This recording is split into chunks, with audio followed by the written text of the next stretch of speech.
దేవుడు బేసిక్గా ఏంటంటే ఎప్పుడూ మారేటువంటి వాడు కాదు మన దేవుడు. ఇంకా చెప్పాలంటే దేవుడు మారడు, మారాల్సినటువంటి అవసరము లేనటువంటి దేవుడు మన దేవుడు. మనుషులంగా మనం ఉన్నాం అనుకోండి, బేసిక్గా మనం ఏం చేయాలి? మనం కొంచెం బెటర్గా మారాలి. విశ్వాసం కాబట్టి మనం కొంచెం బెటర్గా మారాలని దేవుడు కూడా చూస్తాడు. మనం మారాలి ఆ విషయంలో. ఇంకో విషయం ఏంటంటే, ఎందుకు మారాలంటే మార్పు మనకు అవసరం. ఖచ్చితంగా మార్పు మనకు అవసరం. ఎందుకంటే నువ్వు మారకపోతే నువ్వు కొన్ని ఆశీర్వాదాలు పొందుకోలేవు. నువ్వు మారకపోతే నువ్వు దేవుని చేతుల్లో ఉపయోగపడవు. నువ్వు కొన్ని విషయాలు కానీ ఖచ్చితంగా మార్చుకోకపోతే దేవుడు నిన్ను యూజు చేసుకోవడం. కాబట్టి నువ్వు ఖచ్చితంగా నువ్వు మారే తీరాలి. మారపోతే ఇప్పుడంతలాగా బహుశా ఫ్యూచర్లో మనకి ఉండదు.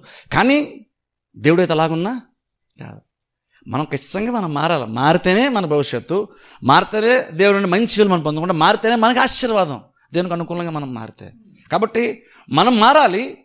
ఖచ్చితంగా మార్పు మనకి అవసరం. ఎందుకంటే మనం అంత పర్ఫెక్ట్గా మనం లేము.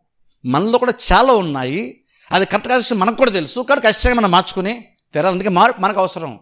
కానీ దేవుడికి మార్పు అవసరం లేదు. ఎందుకంటే దేవుడు ఆదిలో ఎంత మంచోడుగా ఉన్నాడో, ఎంత ప్రేమ స్వరూపో, అంతకు మించి ఆయన కూడా ఇంకా మంచోడు కింద మారలేనంత మంచోడు ఆయన మొదటి రోజే ఎంత మంచితనం ఉండాలో అంత మంచితనం ఆయనకు ఉంది. ఆయన పర్ఫెక్ట్గా ఉంది. ప్రేమ ఎంత ఉండాలో అంత ఉంది. మంచితనం ఎంత ఉండాలో అంత ఉంది. కరుణ ఎంత ఉండాలో అంత ఉంది.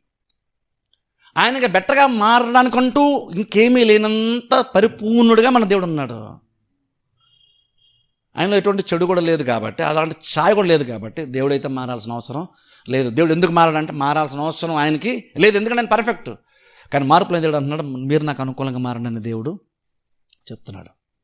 కానీ ఖచ్చితంగా మనమైతే మారాల్సిన అవసరం అనుకుంది.